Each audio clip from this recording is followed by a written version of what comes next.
It's Tuesday already. It's Tuesday night. Actually, it's 10 o'clock or something.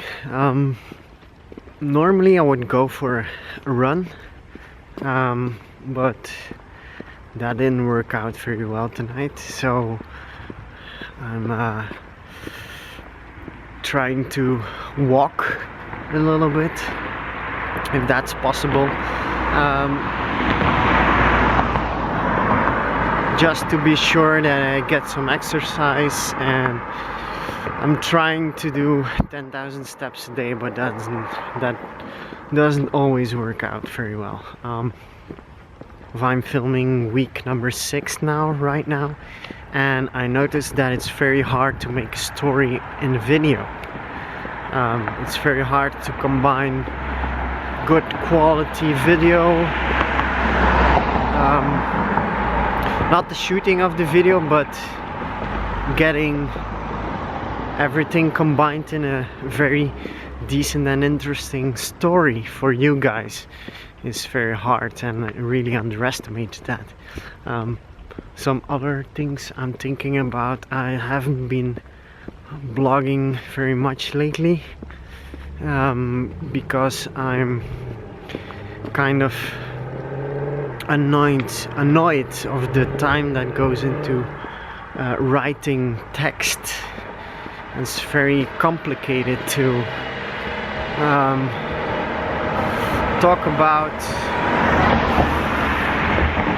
write about the things I'm thinking of, and it's very hard to translate that in text, and it's very time consuming, so I'm not sure if I will continue blogging,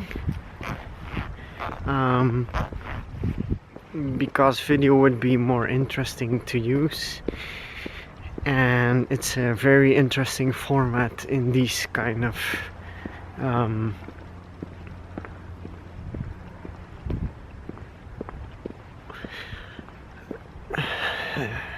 video is very interesting at this moment because it's more effective for the user to watch a video than read a text.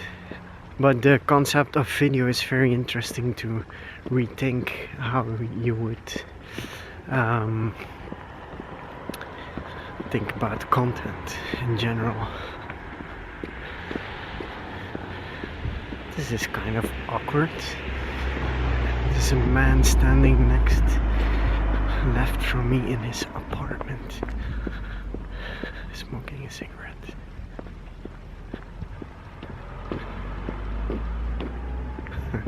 The funny thing about Belgium is that people aren't very familiar with a dude walking with a camera in front of his face and talking to it. I guess nobody gets used to that, but it's a funny sight, and it's kind of interesting to see how people react to it. Okay, 9,000 steps so far. I'm going to switch hands because I saw that I'm letting the camera focus for a second. Okay, I'm switching hands because I saw that if I do this, oh, it's okay here. I saw a little shadow of the camera in my face. I've noticed that the more I talk to my camera, it maybe sound awkward to say, but the more I get the feeling that I'm getting better at talking English. It's still not the British English you would expect from a consultant or online marketeer, because the American way is still very good English, but in the end the British English is far more distinguished, and I think it's something to work on. I'm not sure if I'll ever get that decent pronunciation, if that's the correct word. So I'm learning a lot of English lately. That's good. I'm reading books in English to help me get a broader, I'm not sure how you call it in English, like more, so I know more words. This is hard, man.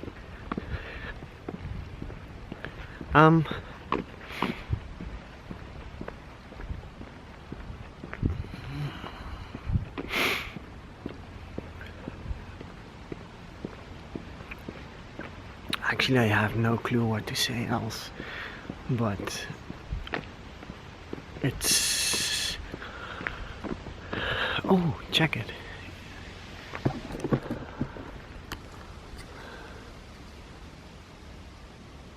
Earlier this week there was the blood moon, like the supermoon, but in red, and it was Sunday night on Monday morning, and I woke up at 4ish to see the blood moon, and I was really expecting some large supermoon like they said in the news, and phenomenally red, burning red color, and it was actually a disappointment.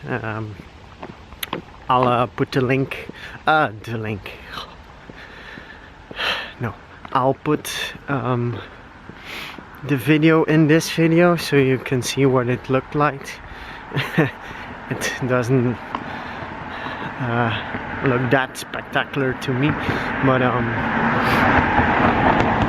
they said it would be more interesting or more appealing than that it turned out to be.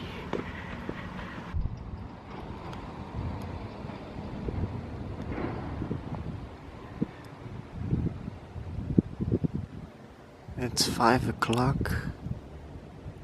We're Monday the 28th of December, and it's a supermoon.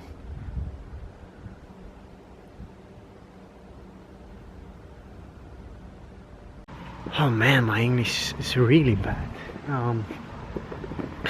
Forget the part I learned better English. I'm starting to speak better English. Forget that part. I'm not able to speak as fluent English like I can speak in Dutch, but I think that's natural because it's not my mother language. But in the end, I think it's working out really well. Could be better. Oh, by the way, I really would fancy a new car. Not a new one because I don't have money for that, but another one. I'm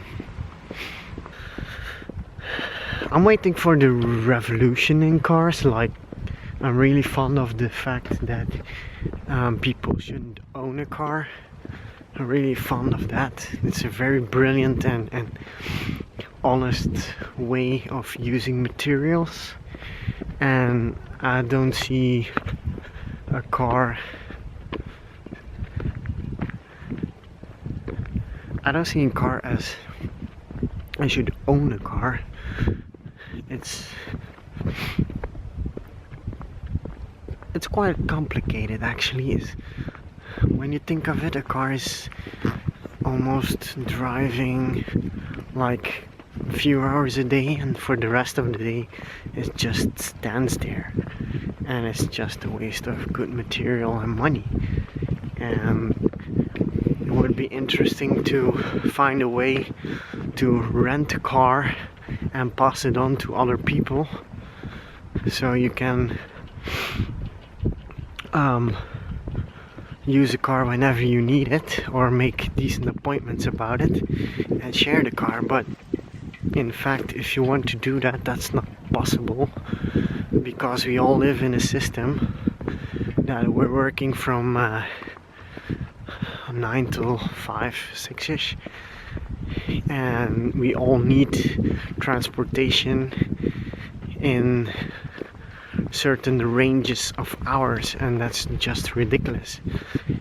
So that theory of, hey, wouldn't it be great if people, or that idea of sharing a car and make it work and use a car whenever you need it, will never ever happen, unless you change the mentality of people and the mentality of corporations. Like, why should it be obliged? Hey, I'm at 10,000 steps, by the way. Why should people be obliged to work 8 hours a day, and why should it be between 9 and 5 or 6ish at night? So that's kind of ridiculous. And I know it's by law difficult to arrange those things, but it's actually very stupid to do so. If you check out New York or other big cities in other parts of the world, there's a 24-hour mentality, and here in Belgium there's no such thing. It's not even possible, or it's only possible in certain cities like Brussels. Ghent is rising with this kind of trend. More in fact, gyms that are open at night is just fucking brilliant. I would love that. Yeah, so the concept of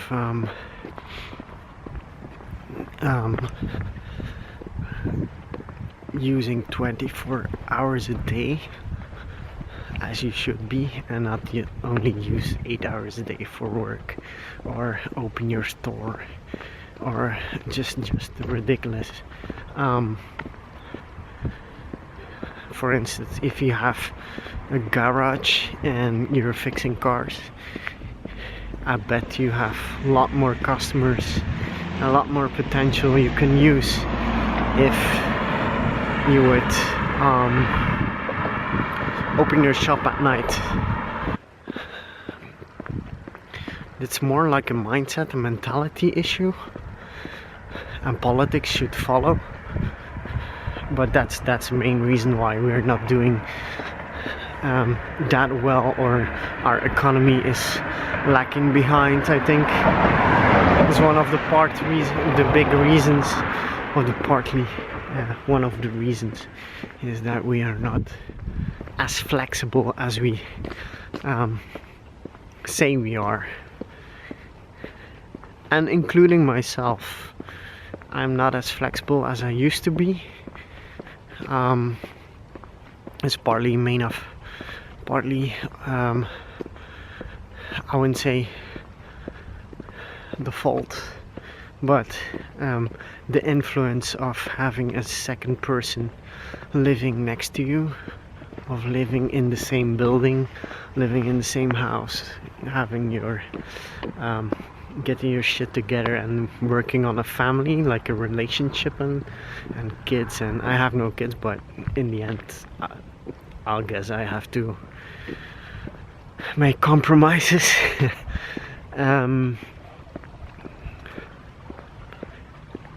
But if you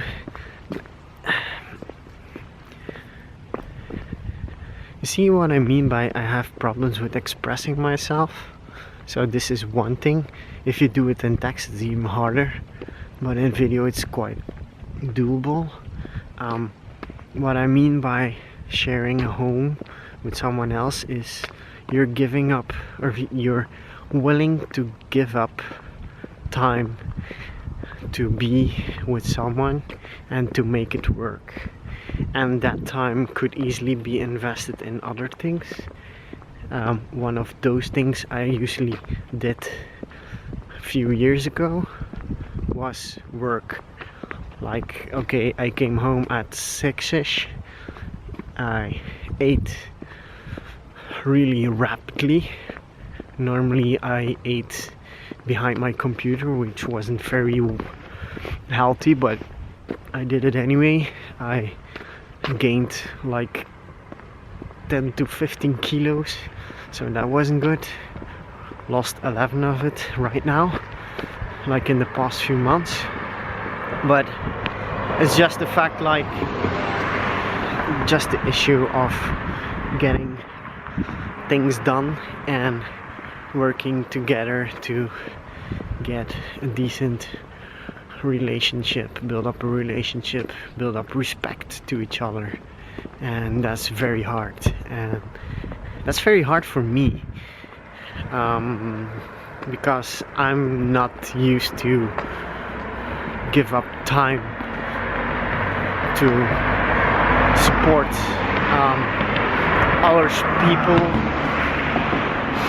No, that sounds very wrong. I'm